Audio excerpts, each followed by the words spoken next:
Hello and welcome. Do you ever ask yourself whether you're allowing or resisting? Now, really think about that question for a second. Do you allow or do you resist? You're likely aware of the very famous saying that what you resist persists.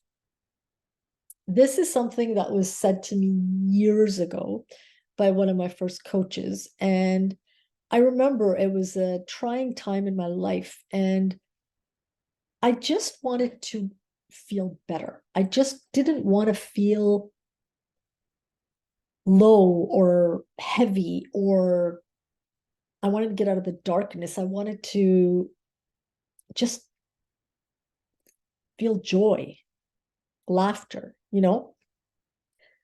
But I just kept focusing on the darkness, or I kept focusing on what I didn't want. And I was resisting, and I wasn't putting myself in a place of allowing.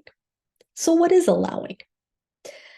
Allowing is when you recognize and you're aware that you're in a low vibration, you've got an emotion that's just, taken over you, but you're giving yourself that time, that space to just process it, to just go to and through you, and then just releasing it.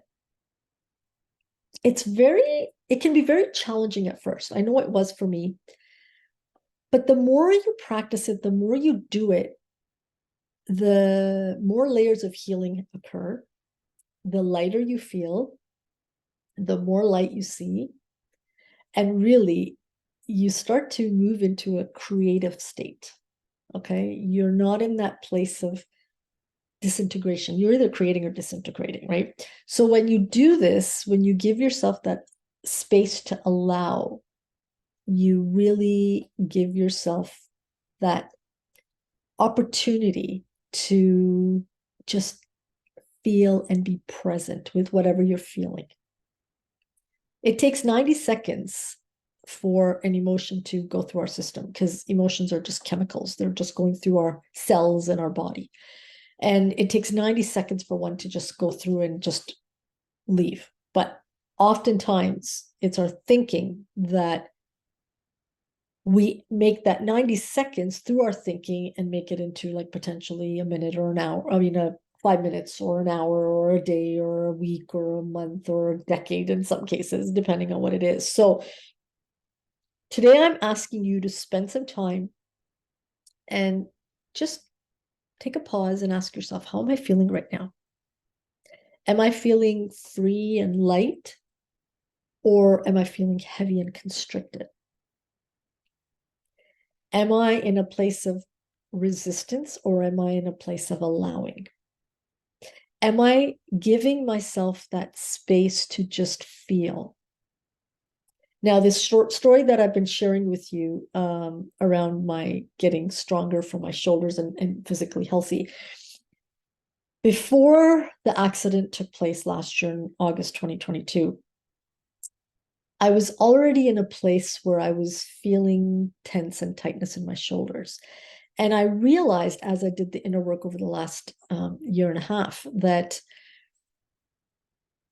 I was in a place that I didn't even realize, where I was already worried because I'm in my 50s. I was worried about the fact that I'm utilizing a wheelchair, my shoulders are there. I'm got caught up in that paradigm that as I get older, things start to break down in my body.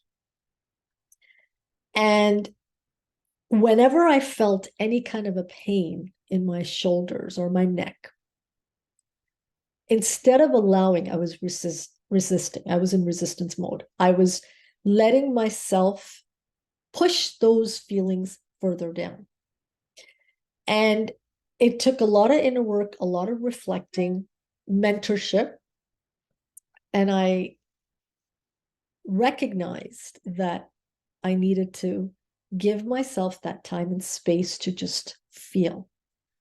And there have been instances where there's been overwhelming sadness taking over. There have been instances where there's been grief that's taken over. There's been instances of anger, resentment, so many different things. And so, as part of that, I recognize that, you know what, I needed to allow. And so I spent time in that allowing place. And that allowing place really, really gave me the opportunity to release, the opportunity to let go, and more importantly, the opportunity to move from a resistance place into, from a disintegration place to a creative place. And it's been phenomenal. And so I am inviting you to take a few minutes and just pause and ask yourself, am I allowing or am I resisting? And be truthful, be honest with yourself, and do this for a few days and you'll see. And just let yourself feel those emotions. And it's okay if it's a challenge at first, just keep persisting. You will push through. I will see you next time. And remember, apply what you've learned. I'll see you in the next video.